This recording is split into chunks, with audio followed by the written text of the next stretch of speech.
So today I'm going to go over an example of how people use debt to get rich. So we're going to take a house for example, but instead of living in this house, what we're going to do is it's going to be a rental property. We buy it for $400,000. That's what the house is valued at. We're going to put 20% down, so we have $80,000 down, or that's our equity.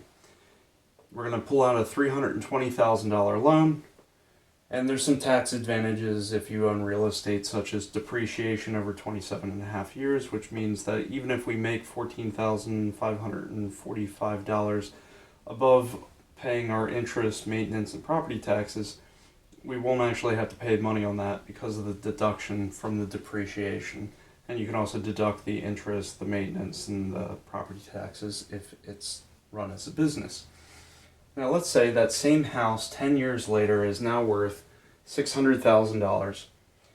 We will have paid down some of the mortgage, not much, it's about $45,000, but most of that will be through the gains through the property. And the loan balance will be about $274,600 at that time. Now your maintenance fees and your property taxes are going to go up over time. So what could we do with that? Well, one option is a 1031 exchange where you can actually sell this property, but you also have to buy a property in the same year. So that's sometimes a little tricky, and it has to be a like-for-like exchange. I've known a couple of people to do that, and that's fine. The other option you could do is you could actually remortgage this property because you only need 20% down for that mortgage generally. Basically, you need to keep $120,000 of equity. That means that we have $205,400 of equity we can actually pull out. So let's take that for example. I pull out $205,400. You could do a cash out refinance. Now what can I do with that?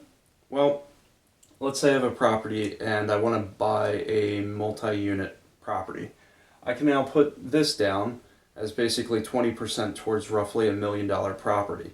Now I can use that, and from my $80,000 I put down here, now I have control of this property, which is now worth $600,000, and I could take that $205,000 of basically debt from this property to purchase another property, which could be upwards of about $1 million, because that's about 20% of $1 million. And then I could just repeat that process over and over again.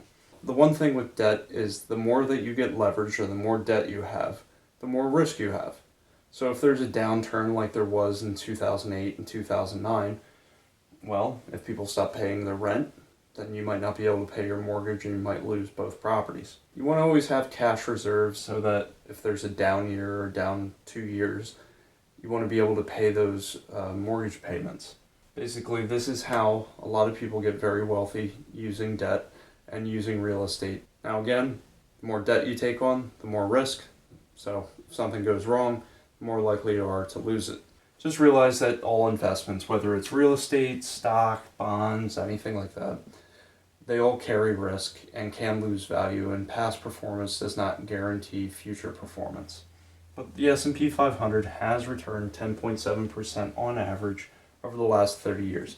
So maybe I take out that $200,000 and I invest it.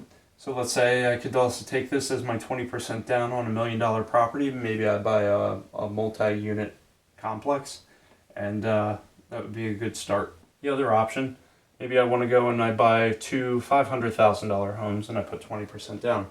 That would still work out the same. Or 4 $250,000 homes, or some combination of that in investing. Or I could take this money, and if I wanted to, I could just spend it. It doesn't count as income. You're not taxed on your debt. So that's another way that basically very wealthy people can take out money to live off of while still retaining their assets. So they don't have to sell anything.